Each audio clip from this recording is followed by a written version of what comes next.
The entire case has an explicit, like, soap opera quality to it. It feels like the sort of thing that Tyler Perry might pull together, like this preposterous courtroom drama, like the former divorce attorney who, like, incidentally just kind of acknowledges explicitly, oh, they definitely had a relationship. I absolutely know it for sure. Yeah. And then on the stand, oh my goodness. Yeah. Oh, he's like, God damn. It was acceptable. It's incredible. It was amazing. Now, we've run the clip many times, but my favorite was she's like, you want us to believe you had hunks of cash, thousands and thousands that you just found and gave to Nathan Wade at a time when you were $4,600 under a tax lien?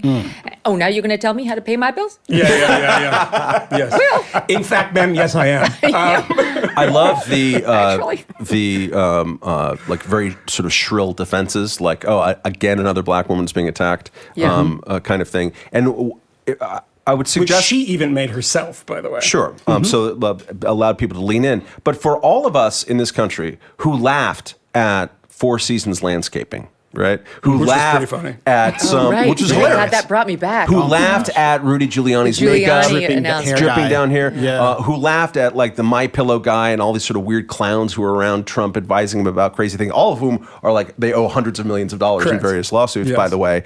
If you laughed at all of that, or Trump's hot lawyer that both of you guys like, but who's great lawyer. Who's bad, who's bad at lawyering from everything I can tell. But she's swiping the right direction, Matt, when you see her profile. That's the important thing. If you laugh at all those things, and so many people in journalism laughed at all of those things, don't get high and mighty about, oh, we're being too mean to the prosecutor, because those people that you were laughing at, those are private lawyers, turns out, right? They weren't agents of the court necessarily. These are people who are on the payroll of the city and the state and the county and the whatever.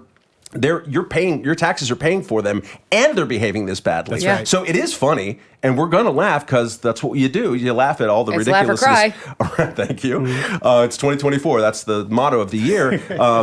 Then you laugh at this, but also save a little bit of outrage, because you should have impartial and professional behavior among the people who have this awesome power that we've given prosecutors in this country, and they're not acting at all professionally or well. And by the way, on the race thing, yes, it's like white defense attorneys representing, I don't know if they're all white or black. I actually haven't looked at the defendants in the Georgia case, but the two witnesses against Fani and Nathan are also black. It's like they're doing their best to make it into a black thing. It's failing.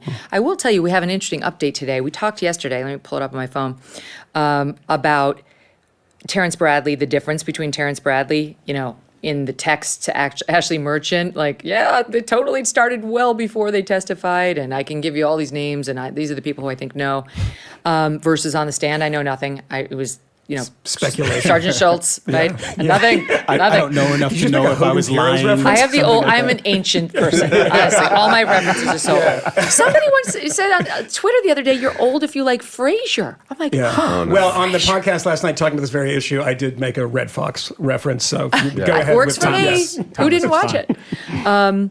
Okay, so the guy who spoke to Terrence Bradley, in between cooperative Terrence Bradley and I Know Nothing Terrence Bradley, was, his name is Banks. Okay, I'm trying to remember his first name. Is it Gabe? Yeah, Gabe Banks. And this, we told the audience yesterday that Gabe Banks called, according to Terrence Bradley, after it became pretty clear he was cooperating with the defense in some way, or at least there was a suspicion. And suddenly, Terrence Bradley did a 180. No, nothing happened. And so the implication by the defense lawyers at the hearing was, he threatened you, right? Like, we don't know what he threatened you with. There's a whole host of things, potentially. I don't know, it could be anything, but this guy, Gabe, is very close friends with Fani Willis and Nathan Wade. We knew he was friends with Nathan Wade, and we knew that his wife worked for Fani Willis. Well, now it turns out, let me get the facts correct. Banks, was sworn in as a judge pro tem under Fani Willis in a different court. And not only that, he also invited Fani Willis to his wedding, and we've seen pictures of Fani Willis all around his wedding.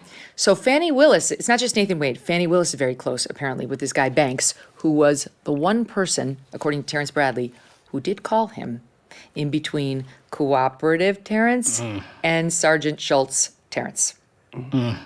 Doesn't look good. That's bad. No. So what's the upshot here? She's removed from the case. There's questions about kind of the credibility of things. They've got to find a new attorney to end up leading the case. But it doesn't necessarily mean the case goes away. No, but it doesn't. Certainly could mean that it's delayed until after the election.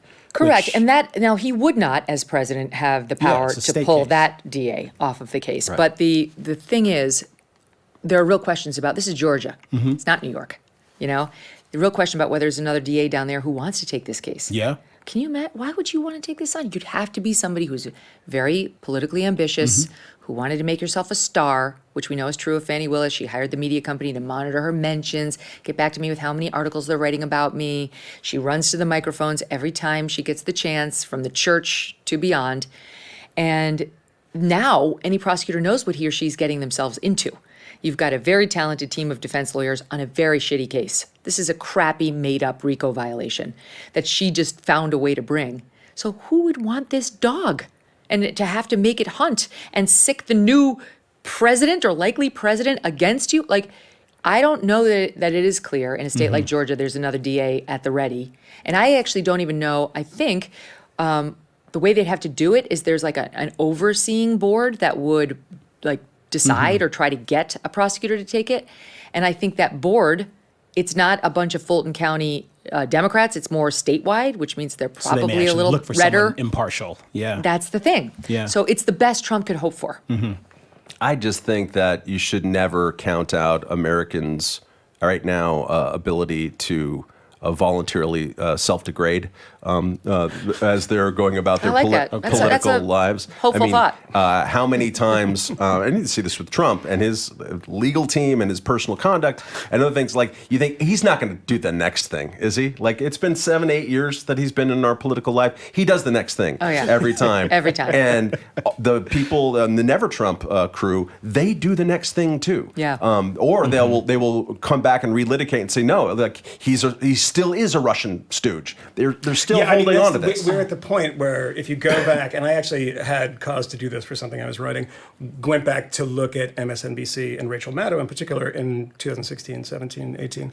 And it is just a derangement. Watching it with the kind of eyes of right now, after the Mueller report, after everything we know about Russia, that Donald Trump was an agent of the Kremlin, of the KGB, of the FSB, of the Bolsheviks in 1917. Anything they could throw at him was unbelievable. So they tried to do this in every possible way. And you get it from, the Access Hollywood tape, which I mentioned before, all of this stuff. The guy's a bad guy. Okay, well, the people who like him, well, they're deplorables. They're mostly racist. Okay, that number's very, very big, 60 plus million. So where do we go? We can't call them all racist. That just doesn't really read with most people. And then the lawfare started. And the lawfare is like, does Donald Trump set himself up for this? Yes, he does. Every time, because he cannot help himself. He walks into these issues. The call, let's not forget, in Georgia is a pretty despicable call that if you had Joe Biden ever saying something like that, all of my conservative Republican friends would be like, can you believe that Joe Biden was admonishing these officials saying, go and find me the votes? It's a bad sentence, right? It's not a perfect call. It's not a bad sentence. I mean, it is a bad sentence, but I can defend the nature of the call. You can defend the nature of the call, and it might not be illegal, and it's the RICO stuff and all this stuff seems insane to me, but let's just say it's a bad look. Yeah. And the very, very, he sets himself up for this And stuff. his behavior after January 6th and after the election was terrible. Terrible. Yeah. And it remains terrible for a lot of reasons. But this desperation, they don't want to win fair. With cyber attacks on the rise, protecting your data security is more important than ever. So why is Congress considering a bill that could put your credit card data at greater risk of being hacked and exposed to foreign networks? Our advertiser, the Electronic Payments Coalition, says the Durbin-Marshall credit card bill shifts billions in consumer spending to less secure payment networks, all so that corporate megastores can make bigger profits. Find out more about the issue at electronicpaymentscoalition.org and decide for yourself if you would like to tell your senators to oppose the Durbin-Marshall credit card bill. Hey, thanks so much for watching. If you like what you just saw, hit the subscribe button for more clips and full episodes.